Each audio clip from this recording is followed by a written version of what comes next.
Знаеш ли какво се случва, когато смениш посоката точно на време?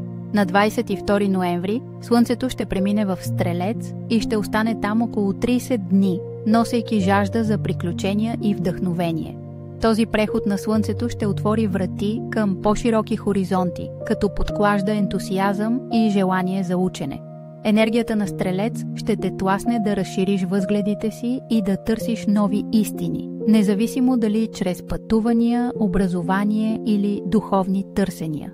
Може да се почувстваш по-оптимистичен и склонен да поемаш рискове, но внимавай да не пренебрегнеш детайлите или реалността в стремежа си към свобода. Това идва от огнената природа на Стрелец.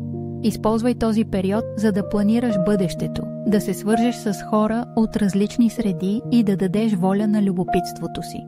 Периодът ще носи търсене и вдъхновение, но и предизвикателства. Щастлива съм, че си тук. Харесването и абонаментът ти ще ми дадат още сили да творя.